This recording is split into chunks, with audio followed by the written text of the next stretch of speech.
Honorable Vice President of India, Honorable Prime Minister, Honorable Speaker Lok Sabha, Honorable Leader of the Rajya Sabha, Honorable Shri Adiranjan Chaudhary ji, Honorable Minister of Parliamentary Affairs, Honorable Members of Parliament, and all the respected leaders. We have all gathered here today to commemorate the rich legacy of the Parliament of India in this historic Central Hall. When we talk about Indian parliamentary heritage, the hallowed precinct of this Parliament House and the Central Hall, where we have gathered today, hold a very special significance. The Constitution of India is the bedrock of Indian democratic polity. It is in this very Central Hall that the Constituent Assembly held its sittings from 1946 to 1949, spanning a period of 2 years, 11 months, and 17 days. Today, we humbly recall the phenomenal contributions made by Dr. Rajendra Prasad, the first President of India, Pandit Jawaharlal Nehru ji, the first Prime Minister, and architect of modern India, Sardar Vallabhbhai Patel, the first Home Minister of India, and Dr. B.R. Ambedkar, architect of Indian Constitution. It is also an occasion to recall with gratitude the contributions of Sri G.V. Malvankar, Dr. Sarvapalli Radhakrishnan, and also acknowledge the collective contribution by members of the Constituent Assembly, Provisional Parliament, and First and all subsequent Lok Sabha. This Central Hall was witness to Pandit Nehru's tryst with destiny speech on the eve of India's independence. And yesterday, the Prime Minister also mentioned this in his speech. I am thankful to you because you remembered this historic speech on this yesterday's occasion. Sir, the India's independence during his speech, the Pandit Nehruji inter alia stated, which I quote, long years ago, we have made a tryst with destiny, and now the time comes when we shall redeem our pledge, not wholly or in full measures, but very substantially. At the stroke of the midnight hour, when the world sleeps, India will awake to life and freedom.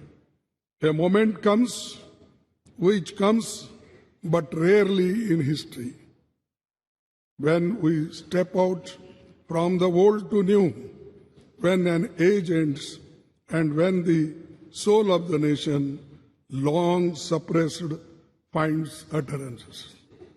As the clock struck 12, all the members of the Constituent Assembly took the following pledge.